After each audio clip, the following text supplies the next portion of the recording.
Uhabari gani Mwanakeo TV? Kama ni mara yako kwanza, tafadhali subscribe na turn on notification. Karibu katika ulimwengu wa siasa. Jina langu ni Dwakeo TV. Tukiwa tunaendelea na updates ya kesi ya uhaini inayomkabili mwenyekiti wa Chama cha Demokrasia na Maendeleo Chadema, Mheshimiwa Tundu Antipas Lissu.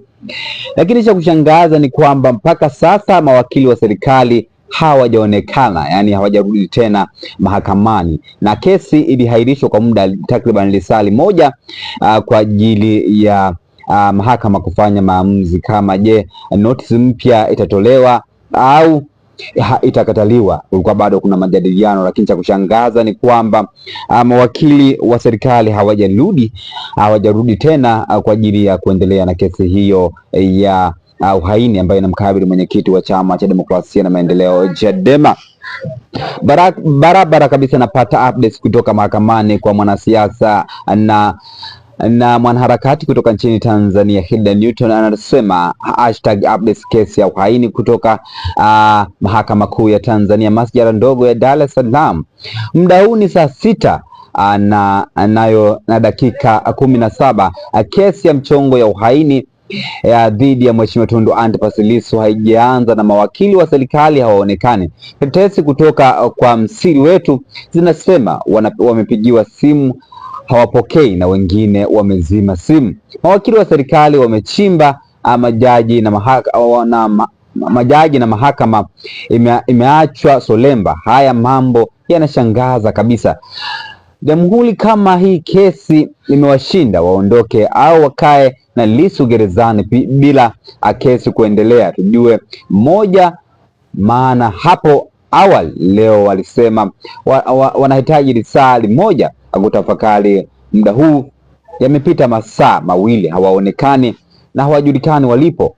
Unaambiwa hakuna aliyefanikiwa kuwapata mawakili wa serikali na hawajulikani wameenda wapi. Sijui ndio kufuata maagizo kutoka juu. Haya mambo ni mambo yanashangaza sana.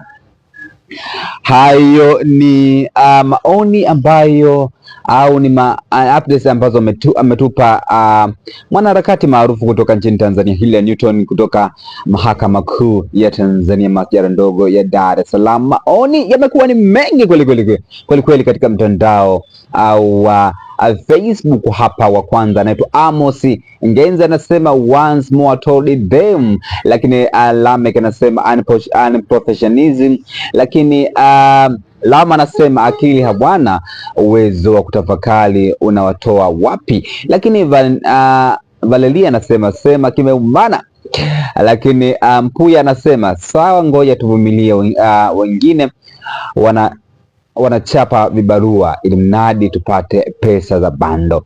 Lakini Boniface anasema sasa kama serikali haiheshimu utaratibu wa mahakama, hapo wengine inafundisha nini? Ameongea hoja nzito kweli Boniface Mwasumbi. Lakini Mtukufu anasema mkisikia kuacha ndala ndo hao mawakili wameacha ndala, akaweka emoji za kucheka hapo. Lakini Agustino anasema tuwape muda tu, lakini Joseph anasema warudi bana, kipindi cha sheria kiendelee. Lakini Frate anasema Lissu bingwa wa sheria. Lakini Nobel anasema free Lissu. Lakini Mheshimiwa Paul anasema kesi inafutwa leo. Lakini Daka anasema sema kimeumana. Hayo ni baadhi ya maoni ambayo umetoka katika chapisho la mwanaharakati maarufu kutoka nchini Tanzania, Hilda Newton. Jina langu Dwakeo TV. Utaona wakati ujao katika masuala ya kisiasa. Bye bye.